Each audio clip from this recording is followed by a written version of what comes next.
안녕하십니까? 9월 10일 목요일 영국의 소리방송 뉴스데스크의 아이린입니다. 영국이 인디언 썸머처럼 다음 주에 30일도 넘는 더위를 불러온다는 기상청 보도에 사람들이 몰릴 것 같은 곳에 사회적 규율을 적용하는 법을 제정해야 한다는 목소리가 높다고 신문들이 보도하고 있습니다. 영국 정부는 록다운 해제 이후 열대와 스무대들 중심으로 코로나 바이러스 확진자가 늘어가는 것을 막기 위해 전국적으로 밤 10시를 기해 통행 금지를 실시하는 안을 검토하고 있는 것으로 알려졌습니다. 트럼프 대통령이 2021년 노벨 평화상 수상자 후보에 지명되었습니다. 트럼프 대통령을 후보로 지명한 사람은 노르웨이의 우파 정치인 크리스티앙 타이브링게데입니다. 추천 이유로는 이스라엘과 UAE 간의 평화협정을 맺게 한 트럼프 대통령의 노력은 노벨 평화상을 수상할 충분한 가치가 있다고 말했습니다. 한편 이스라엘과 UAE는 9월 15일 백안관에서 평화협정 조약식을 거행합니다. 다음은 본방송 제작팀장인 박지현 씨가 한간 떠돌고 있는 김정은의 국정운영 권한 분배설과 쿠데타 발생설에 대해서 파악 정리한 내용입니다. 최근 북한 노동당 기관지 노동신문이 김정은 국무위원장이 아닌 당 간부 동정을 전면에 실은 건 1호 사고가 아닌 선전, 출판, 보도 부문 편집 방향 수정에 관한 지시에 따라 이루어졌다고 데일리 NK 신문이 전했습니다. 지난주 한국의 유튜들은 노동신문이 당 부위원장들의 동정 기사를 김정은 소식보다 앞에 배치했다고 북한에서 쿠데타가 일어났다고 방송을 했습니다. 통상적으로 최고 지도자의 소식을 가장 앞쪽에 배치하는 북한 매체의 특성상 북한 연구자들이 가져오는 상당한 오류일 것입니다. 데일리 NK는 최근 선전 및 보도 부문의 변화는 당 중앙의 지시 때문이다며 노동신문 배치 최종 결정자는 김여정 동지이지만 1호 최고 지도자 선전 관련 내용은 김 위원장에게 보고 후 승인받았을 것이라고 전했다고 보도했습니다.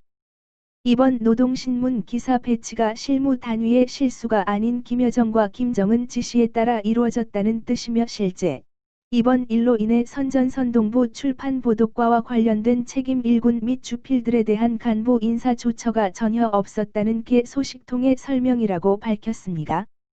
데일리 NK는 또 이전 김일성, 김정일 시대의 일본세 업무 태도 출판 보도 방식으로는 앞서가는 민심을 가다듬기 힘들다는 판단에 내린 조치라고 설명했다.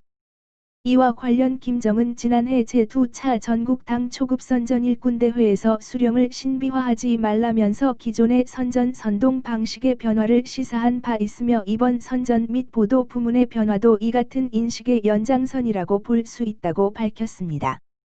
여기에 대북 제재와 코로나 바이러스 감염증에 이어 연이은 자연재해로 인해 민심이 이반을 우려가 커진 것도 지침 변화에 영향을 준 것으로 보이며 선전 선동과 출판 보도 부문 사업의 이민위천 사상을 새로운 중심으로 잡기 위한 조치가 진행 중이라면서 현재 출판 및 보도 부문에 부분적으로 적용됐다고 설명했다고 전했습니다. 이민위천이 백성을 하늘같이 여긴다는 뜻이라는 점에서 민심을 확보하기 위한 수단으로 노동신문 등 매체를 적극 활용하고 있다는 뜻으로 읽히며 이에 북한의 출판 및 보도 부분에서 김정은의 애민 행보를 강조하기 위한 파격적인 선전들이 뒤따를 것으로 예상된다고 전했습니다. 지금 북한에서 위임 통치를 하고 있다. 이렇게 이야기를 했다고 합니다. 실질적으로 언론 보도를 보게 되면 국정원이 위임 통치라는 용어를 사용한 것이 확인이 되고 있습니다. 자, 김정은이 위임 통치를 하게 된 이유는 최근 건강상의 이유도 있고 스트레스를 너무 많이 받아서 그렇다 하는 이야기죠. 그 다음에 어떤 문제가 생긴다고 한다면 그 책임을 회피하고 또 속죄양을 찾기 위한 그런 하나의 움직임이다. 이렇게 보고를 했습니다.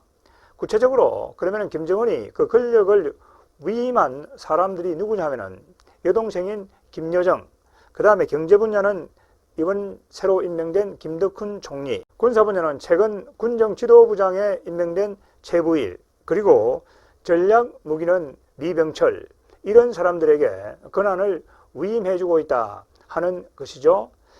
자, 여기서 우선 더 이들을 자세히 살펴보게 되면은 김여정은 작년 초에는 권력에서 탈락을 했다가 작년 말에 조선노동당 조직 전체를 관장하는, 그리고 대남 대미 관계를 관장하는 그러한 지위에 오른 것으로 확인이 되고 있습니다. 자, 그러니까 대남 대미 문제와 관련해서는 김여정에게 권한을 위임을 하고 있다. 실제 최근 북한 매체들은 김정은의 재난 피해 현장 현지 지도 소식과 구제책 마련 상황을 연일 보도하고 있으며 인민의 생명과 긴급 상황에 대한 보도 출판 부문에서 긴급성과 중대성을 담기 위한 조치들이 진행 중이라며 보도에 인민을 위한 당, 인민을 위한 최고 영도자라는 원칙을 녹여내고 있다고 덧붙였습니다.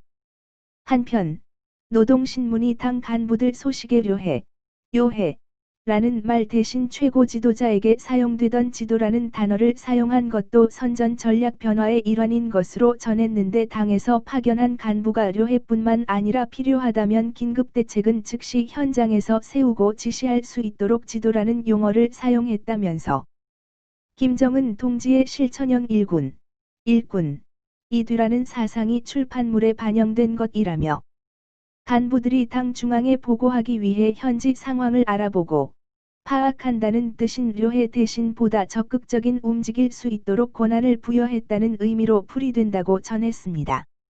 이와 관련 국가정보원은 지난달 국회 정보위원회에 김정은이 분야별 국정운영 권한의 일부를 간부들에게 위임했다고 보고한 바 있습니다. 시청해 주셔서 감사합니다. 지난 방송을 보시려면 유튜브에서 영국의 소리 방송을 찾아주십시오. 감사합니다.